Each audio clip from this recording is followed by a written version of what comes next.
प्रिय विद्यार्थियों नमस्कार। दिशा पब्लिक स्कूल यूट्यूब चैनल में आपका हार्दिक स्वागत है।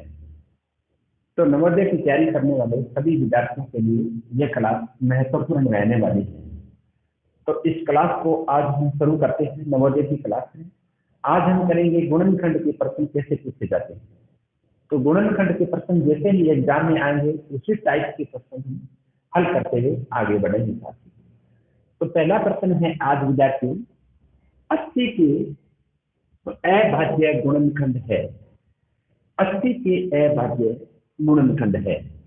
अब देखें, 80 अभाज्य गुणनखंड है। हमारे पास क्या ऑप्शन दिए गए हैं सभी प्रश्नों के। आप अपने साथ साथ मेरे साथ साथ भी हल कर सकते हैं और अपना आंसर दे सकते हैं। तो 80 के अभाज्य गुणनखंड हम यहाँ नोट करेंगे। 80 इसके अभाज्य गुणनखंड पहले यानी इंटर सम संख्या है 2 पर जाएगा। पहले चेक करना है 2 पर जाएगा। 2 पर नहीं जाता है तो हमें 3 पर देखना है। 3 पर नहीं जाता है तो 5 पर देखेंगे। फिर 5 पर भी नहीं जा रहा तो 7 पर देखेंगे। 7 के बाद में सीधा 11 पर चलेंगे। यानी जो 9 पर जाएगा वो तो 3 पर पहले चला जाता है, और 10 पर जाएगा वो 2 पर भी चला जाता है, 5 पर भी चला जाता है। ये ध्यान रखना। शुरू हमें 2 से करना है, तो हम 2 से शुरू कर रहे हैं। 40 दुआ 80, यानी 2 पर गया, 80 से 2 का भाग देंगे तो 80 का 2 से भाग देंगे, यहाँ आएगा 40। 40 दुआ 80। अब देखिए अभी भी ये 2 पर जाएगा, तो 2 पर जाएगा यानी 20 गुणा 40। अब बात करें 20 यानी 20 है, ये भी 2 पर चला जाएगा यानी 10 गुणा 20। अभी भी कम संख्या है, किससे 2 0, तो ये 2 पर जाएगा। 5 गुणी 10, अब 5 पर जाएगा यानी 5 से विभाज्य है और किसी संख्या से भाज्य नहीं। 5 और 1 यानी 5 से भाज्य है। अब देखिए 80 के अभाज्य गुणनखंड है, तो 80 के अभाज्य गुणनखंड कौन कौन से हैं ये देखिए। ये अभाज्य गुणनखंड आ गए, मतलब 2 2 2 2 5। अब हम चेक भी कर सकते हैं ऐसे कि 80 आ रहा है क्या। 5 गुणा 10, 10 गुणा 20, 20 गुणा 40, 40 गुणा 80 आ गया, तो हमारा आंसर सही है। तो अब देखें हमारा इनमें से कौन सा ऑप्शन सही है। अब देखें 1 2 3 4 2 है, यानी 4 दुए है, तो 4 दुए कौन से में है ये देखना है। यानी 1 2 3 और 4 दुए नहीं है यहाँ पर, तो 4 दुआ यहाँ पर, सॉरी ये। अब देखिए इसमें 2 दुए हैं और 2 तिये हैं, यानी 3 तिया 9, 9 दूनी 12, 12 दूनी 24, 3 तिया 9 तिया 27, 5 ज्यादा गए हैं। 3 दूनी 6 दूनी 12 दूनी 24, यानी 80 से ज्यादा जाते हैं।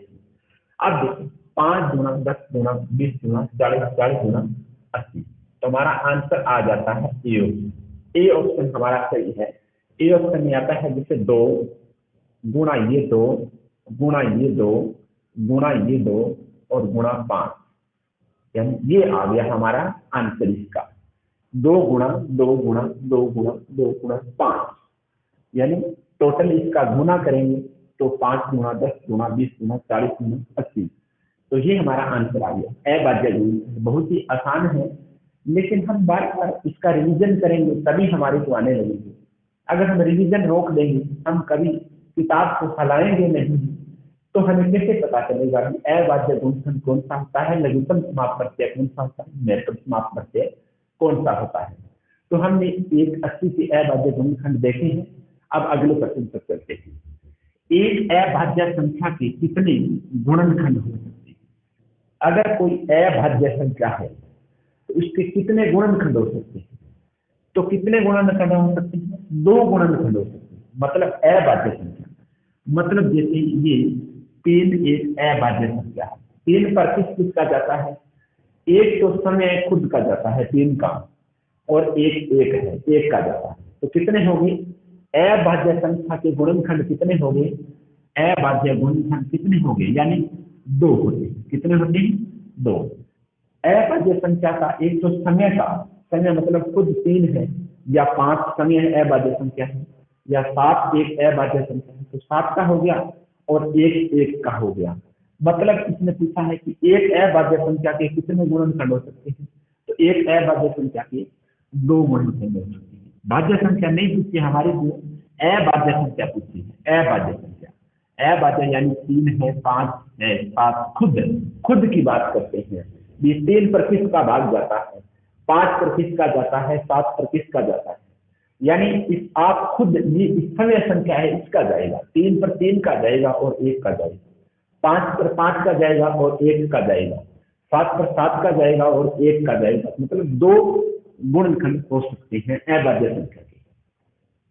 अगला प्रश्न है 210 के अभाज्य गुणनखंड कितने हैं।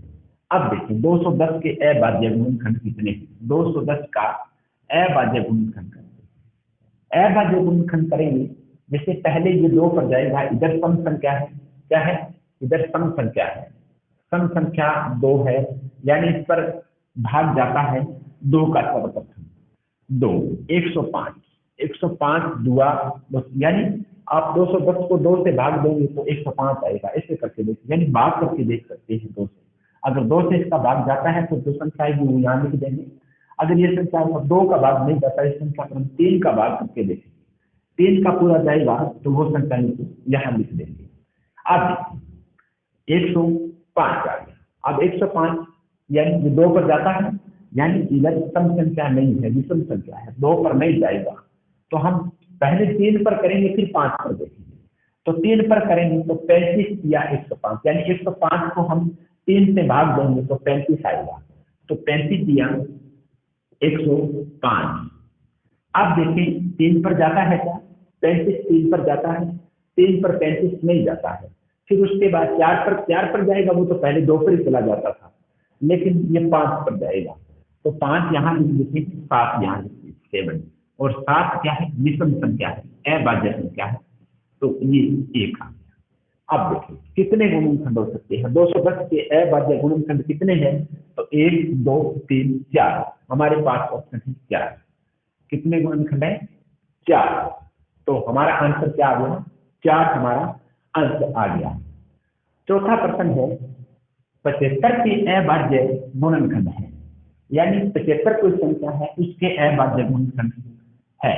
देखिए 75, यहाँ पर 75 लिखते हैं 75।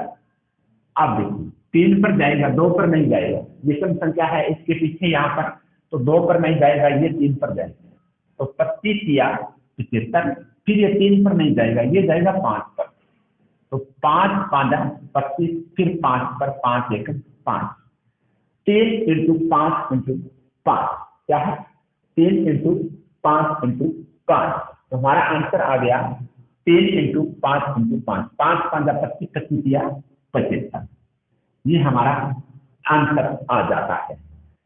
अब चलते हैं 5वें प्रश्न पर। अब हमारे पास प्रश्न है 5वां प्रश्न है कि 6 के प्रथम 5 गुणजों का योगफल होगा। 6 के प्रथम 5 गुणज, मतलब आपको बताया है कि 6 का पहाड़ा में 5 गुणज होते हैं प्रथम, जैसे 6 का 6, 6 दूनी 12, 6 तिया 18, 6 चौका 24 और 6 पंजा 30। अब इन 5 गुणजों का योगफल क्या है। 5 गुणजों का योगफल होगा, जैसे 12 और 6 18 18 36, 36 और 24 कितने हो गए, 36 और 24 हो गए यानी 60, 60 और 3 30, यानी ये हो गए 90। कितने हो गए, 90। हमारे पास आंसर सी है, हमारे पास आंसर सी आ गया। 6 के प्रथम 5 गुणजों का योगफल, 5 गुणज मतलब 6 का पारा लिख लेते हैं, 1 छिका छिका, 2 छिका 12, 3 छिका 18, 4 छिका 24, 5 छिका 30, यानी 5 पूछे हैं, पहले 5 6 के पारे, इनका योगफल करना। योगफल जैसे 6 2 8 8 16 4, 16 और 4 20, 20 का 0 आंसर 2, 3 2 5 1 6 1 7 और 2 9, योगफल आ गया 90। तो ये हमारा आंसर आ गया। अब अगला प्रश्न है 6 कि 6 के प्रथम 5 गुणजों के योग से आने वाली संख्या की दहाई तथा इकाई के स्थान पर आए अंकों का अंतर है। यानी जैसे 90 आए, 6 के प्रथम 5 गुणज हमने कर अभी किए हैं, 6 के प्रथम 5 गुणज है, तो 5 गुणजों का योगफल किया था हमने, जैसे 90 आया, 90 आया। तो ये क्या कह रहा है, गुणजों के योग से आने वाली संख्या की दहाई तथा इकाई, ये है इकाई, कौन सी है, इकाई, और ये है दहाई, ये है दहाई। जैसे इकाई दाई, सैकड़ा, हजार, 10,000, लाख इधर चलते हैं, इकाई और दहाई, इकाई, दहाई और इकाई के स्थानों पर आए अंकों का अंतर क्या है। तो 9 और 0 का अंतर क्या है, 9 और 0 का अंतर है 9। तो हमारे पास आंसर डी सही है, 9 हमारा आंसर आ गया। तो फिर यह विद्यार्थी, आज हमने ये 6 सिस्टम किए हैं गुणनखंड के, 6 सिस्टम किए हैं गुणनखंड के, यानी नवोदय की क्लास, यानी कई दिनों से एक्शन चल रहे हैं, नवोदय की क्लास हुई नहीं है, तो मैं क्षमा चाहता हूँ साथियों। आज हमने ये क्लास जो आपके सामने मैं लेके आया हूँ, गुणनखंडों की क्लास, बहुत ही महत्वपूर्ण प्रश्न है। आप इन प्रश्नों को ध्यान से देखें। 80 के अभाज्य गुणनखंड है, एक अभाज्य संख्या के कितने गुणनखंड हो सकते हैं, 210 के अभाज्य गुणनखंड कितने हैं, और 75 के अभाज्य गुणनखंड है 6 के प्रथम 5 गुणजों का योगफल होगा।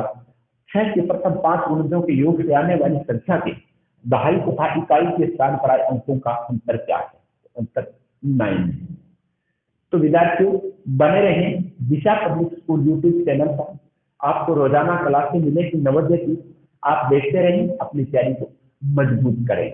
तो साथियों अब हम अगली क्लास में मिलेंगे, तब तक जय हिंद, राम राम, धन्यवाद।